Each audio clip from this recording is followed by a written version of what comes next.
রেমাল সর্বোচ্চ শক্তি অর্জন করবে রাত ৯টার মধ্যে।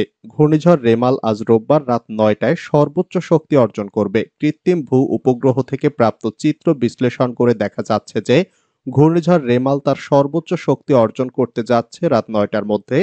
এই সময় বাতাসের সর্বোচ্চ গতিবেগ উঠতে পারে ঘন্টায় ১১০ থেকে ১৩০ কিলোমিটার, যা দমকা হাওয়া সহ ঘন্টায় ১৪০ থেকে ১৬০ কিলোমিটার পর্যন্ত ওঠার আশঙ্কা রয়েছে। জাপানের কৃত্রিম ভূ উপগ্রহ থেকে প্রাপ্ত চিত্র বিশ্লেষণ করে আবহাওয়াবিদ মোস্তফা কামাল পলাশ এই হুঁশিয়ারি উচ্চারণ করেছেন। তিনি তার ফেসবুকে লিখেছেন, রেমাল সর্বোচ্চ গতিবেগের ১১০ থেকে ১৩০ কিলোমিটার বাতাস নিয়ে উপকূলে আঘাতের কারণে খুলনা, বরিশাল ও চট্টগ্রাম বিভাগের উপকূলীয় জেলাগুলোর জলোচ্ছ্বাসের পানিতে ব্যাপক প্লাবিত হওয়ার প্রবল আশঙ্কা করা যাচ্ছে। আজ রবিবার রাতের জোয়ারের সময় সাতক্ষীরা, খুলনা, বাগেরহাট, পিরোজপুর, বরগুনা, পটুয়াখালী, ভোলা ও নোয়াখালী জেলার নদ-নদী ও চর অঞ্চলগুলো স্বাভাবিকের চেয়ে ১০ থেকে ১২ ফুট বেশি উচ্চতার জলোচ্ছ্বাসে প্লাবিত হওয়ার প্রবল আশঙ্কা করা যাচ্ছে। বঙ্গোপসাগরে অবস্থানরত ঘূর্ণিঝড় রেমাল আরও শক্তিশালী ও ঘনীভূত হয়ে প্রবল ঘূর্ণিঝড়ে পরিণত হয়েছে। এটি আজ সন্ধ্যা বা মধ্যরাতের মধ্যে বাগেরহাটের মোংলার কাছ দিয়ে বাংলাদেশের পটুয়াখালীর জেলার খেপুপাড়া ও ভারতের পশ্চিমবঙ্গের সাগরদ্বীপ উপকূল অতিক্রম করতে পারে। এর অগ্রভাগের প্রভাবে বাংলাদেশের উপকূলীয় এলাকায় এরই মধ্যে দমকা হাওয়া সহ বৃষ্টি শুরু হয়েছে।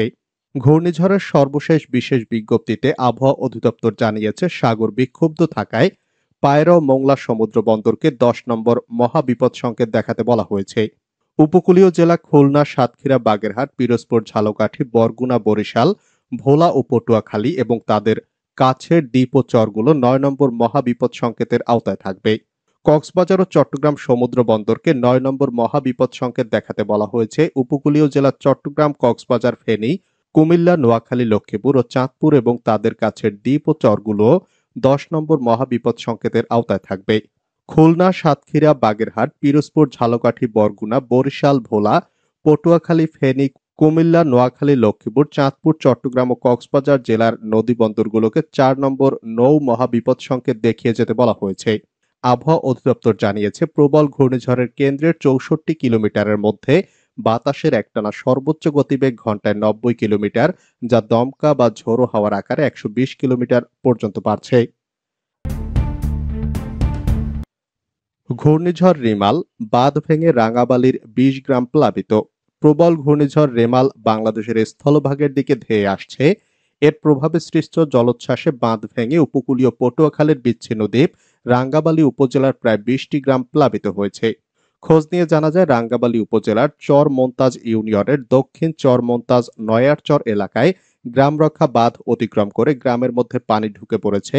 এতে বৌবাজার, নয়ারচর, দক্ষিণ চরমন্তাজ, উত্তর চরমন্তাজ, মোল্লাগ্রাম ও চর আন্তা সহ প্রায় ১০ গ্রাম প্লাবিত হয়েছে। এছাড়া চালিতাবনিয়া ইউনিয়নের গ্রাম রক্ষা বাঁধের একাধিক জায়গা থেকে পানি প্রবেশ করায় গরুভাঙ্গা, চরলতা ও চীনাবুনিয়া সহ আরো কয়েকটি গ্রাম প্লাবিত হয়েছে। আরও এগিয়ে উপকূলের কাছাকাছি ঘূর্ণিঝড় রেমাল। বঙ্গোপসাগরে অবস্থানরত প্রবল ঘূর্ণিঝড় রেমাল আরও এগিয়ে উপকূলের কাছাকাছি এসেছে। ঘূর্ণিঝড়টির সামনের অংশের প্রভাবে দেশের উপকূলীয় এলাকায় দমকা বা ঝোড়ো হাওয়া সহ বৃষ্টি হচ্ছে। এর কেন্দ্র আজ রবিবার সন্ধ্যা ৬টা থেকে পরবর্তী ৩-৪ ঘন্টার মধ্যে বাগেরহাটের মোংলার কাছ দিয়ে বাংলাদেশের পটুয়াখালী জেলার খেপুপাড়া ও ভারতের পশ্চিমবঙ্গের সাগরদ্বীপ উপকূল অতিক্রম করতে পারে। বেনজির ও তার পরিবারের ১০৯ একর জমি অবৈধ।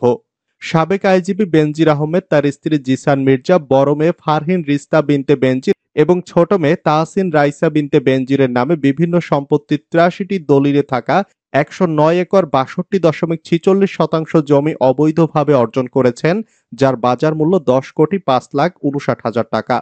এছাড়া অভিযুক্তরা বাংলাদেশে তাদের নামে বেনামে অর্জিত স্থাবর ও অস্থাবর সম্পদ বিক্রি, হস্তান্তর করে বিদেশে পাচারের চেষ্টা করেছেন। অনুসন্ধান মামলা নিষ্পত্তির পূর্বে বর্ণিত সম্পত্তিসমূহ হস্তান্তর বা স্থানান্তর হয়ে গেলে রাষ্ট্রের সমূহ ক্ষতির কারণ রয়েছে বলে দুদকের পাবলিক প্রসিকিউটর মাহমুদ হোসেন জাহাঙ্গীর বৃহস্পতিবার ঢাকা মহানগর দায়রা জজ মোহাম্মদ জগলুল হোসেনের আদালতে এ নিবেদন করেন। আদালত মানি লন্ডারিং প্রতিরোধ আইন ২০১২ এর ১৪ ধারা এবং দুর্নীতি দমন কমিশন বিধিমালা ২০০৭ এর বিধি ১৮ অনুযায়ী নিম্নবর্তিত স্থাবর সম্পদ ক্রোক এবং অস্থাবর সম্পদ অবরুদ্ধ করার নির্দেশ দেন। দেশের দুই অঞ্চলে আঘাত হানতে পারে ঘূর্ণিঝড় রেমাল। নিম্নচাপটি ঘূর্ণিঝড় রেমালে পরিণত হলে এটি পটুয়াখালীর খেপুপাড়া এবং সুন্দরবন এলাকায় আঘাত হানার সম্ভাবনা রয়েছে বলে জানিয়েছেন আবহাওয়া অধিদপ্তরের পরিচালক মোহাম্মদ আজিজুর রহমান। তিনি বলেন, আগামী রোববার সকালে ঘূর্ণিঝড়ের অগ্রভাগ দেশের উপকূলে আঘাত হানতে পারে। একই দিন সন্ধ্যায় ঘূর্ণিঝড়টি দেশের উপকূল অতিক্রম করতে পারে, তবে সবই গতির উপর নির্ভর করবে। মোহাম্মদ আজিজুর রহমান জানান, নিম্নচাপ ঘূর্ণিঝড়ে রূপান্তরিত হলে এর কেন্দ্রটা সরাসরি দেশের উপর আঘাত হানবে।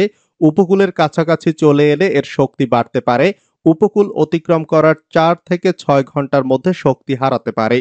তিনি আরো বলেন, ঘূর্ণিঝড়ের প্রভাবে শনিবার রাত থেকেই উপকূলীয় জেলায় বৃষ্টিপাত হতে পারে। উপকূলের কাছাকাছি এলে ঘূর্ণিঝড়ের শক্তি বাড়তে পারে। যত কাছে আসবে তত ভারী বর্ষণ হবে, তবে বৃষ্টি না হওয়া পর্যন্ত দেশের গরম কমবে না। ধেয়ে আসছে ঘূর্ণিঝড় রেমাল, সতর্কতায় উপকূলে মাইকিং। বঙ্গোপসাগরে সৃষ্ট লঘুচাপ ঘূর্ণিঝড় রেমালে রূপান্তর হয়ে ধেয়ে আসছে উপকূলে। এই ঝড় মোকাবেলায় বরগুনায় সচেতনতামূলক মাইকিং করেছে কোস্ট গার্ডের সদস্যরা। শুক্রবার বিকেল 4টা থেকে ঘণ্টাব্যাপী পাথরঘাটা উপজেলার বিভিন্ন এলাকায় এ প্রচার মাইকিং করা হয়। কোস্টগার্ড সূত্র জানা যায়, পাথরঘাটা কোস্টগার্ড দক্ষিণ জোনের কন্টিনজেন্ট কমান্ডার এম ফিরোজুজ্জামানের নেতৃত্বে পাথরঘাটা পৌর শহরের লঞ্চঘাট, নীলিমা পয়েন্ট সহ উপকূলের ঝুঁকিপূর্ণ বিভিন্ন এলাকায় প্রচার মাইকিং করেন কোস্টগার্ড সদস্যরা। আজিজ ও বেনজিরের দুর্নীতির অংশীদার সরকারও, মন্তব্য দুদুর। বিএনপির ভাইস চেয়ারম্যান শামসুজ্জামান দুদু বলেছেন, সাবেক সেনাপ্রধান আজিজ আহমেদ ও সাবেক আইজিপি বেনজির আহমেদের দুর্নীতির অংশীদার বর্তমান সরকারও। তিনি বলেন, সরাসরি না হলেও পরোক্ষভাবে এই সরকারও তাদের সঙ্গে জড়িত। সাবেক সেনাপ্রধান আজিজ বর্তমানে সপরিবারে মার্কিন নিষেধাজ্ঞার মুখোমুখি হয়েছেন। তার মাধ্যমে 2018 সালে আপনি নদী পার হয়েছিলেন। আপনার একসময়ের পুলিশ প্রধান বেনজির আহমেদের সম্পদ এবং ব্যাংক হিসাব জব্দ করার জন্য বলেছেন কোর্ট। তিনি শুধু আপনার সমর্থকই ছিলেন না, তার ঘাড়ে চেপে আপনারা সরকার গঠন করেছেন। শুক্রবার দুপুরে জাতীয় প্রেস ক্লাবের সামনে বিএনপি চেয়ারপারসন বেগম খালেদা জিয়া, ভারপ্রাপ্ত চেয়ারম্যান তারেক রহমানের বিরুদ্ধে সকল মিথ্যা মামলা প্রত্যাহার এবং যুবদলের সভাপতি সুলতান সালাউদ্দিন টুকু ও ইঞ্জিনিয়ার ইশরাক হোসেন সহ সকল রাজবন্দীর মুক্তির দাবিতে এক প্রতিবাদ অবস্থান কর্মসূচিতে তিনি এসব কথা বলেন। শামসুজ্জামান দুদু বলেন, সরকার বড় বিপদে আছে। গতকাল প্রধানমন্ত্রী সাদা চামড়া প্রসঙ্গে যে কথা বলেছেন সেটি অত্যন্ত মারাত্মক। আজকে প্রধানমন্ত্রীকে জাতির সামনে এই কথাকে স্পষ্ট করে বিবৃতি দেওয়ার জন্য দাবি জানাচ্ছি। সাদা চামড়া বলতে আপনি কাদের বুঝিয়েছেন? ঝিনাইদহ 4 আসনের সংসদ সদস্য আনোয়ারুল আজিম আনারের প্রসঙ্গ টেনে দুদু বলেন, আনার স্বর্ণ চোরাচালান সহ অনেক অবৈধ কাজের সঙ্গে জড়িত ছিল। এসব দুর্নীতিগ্রস্ত ব্যক্তি যদি জাতীয় সংসদের সদস্য হয় তাহলে আর কি বাকি থাকতে পারে? বেনজির আজিজ কাউকে বাঁচাতে যাবে না সরকার। দোষী হলে সাবেক আইজিপি বেনজির আহমেদ বা সেনাপ্রধান আজিজ আহমেদ যেই হোক, সরকার তাকে বাঁচাতে যাবে না বলে মন্তব্য করেছেন আওয়ামী লীগ সাধারণ সম্পাদক এবং সড়ক পরিবহন ও সেতুমন্ত্রী ওবায়দুল কাদের। শুক্রবার রাজধানীর বঙ্গবন্ধু এভিনিউতে আওয়ামী লীগ কেন্দ্রীয় কার্যালয়ে এক সংবাদ সম্মেলনে তিনি মন্তব্য করেন। বিচার বিভাগ দুদক স্বাধীন জানিয়ে ওবায়দুল কাদের বলেন, কেউ দোষী সাব্যস্ত হলে আমরা তাকে প্রোটেক্ট করতে যাব না, সে সাবেক আইজিপি বা সেনাপ্রধান হলেও।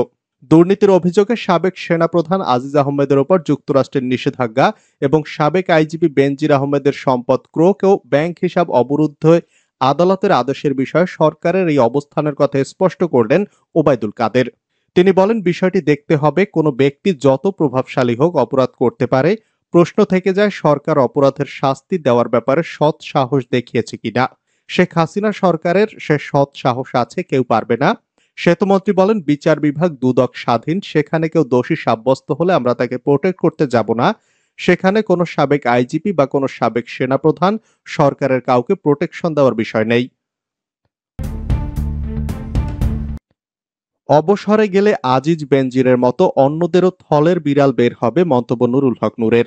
গণ অধিকার পরিষদের সভাপতি নুরুল হক নূর বলেছেন, আজ পুলিশের সাবেক প্রধান বেনজির আর সাবেক সেনাপ্রধান আজিজের যদি এই অবস্থা হয় তাহলে অন্য প্রধানদের কি অবস্থা হতে পারে।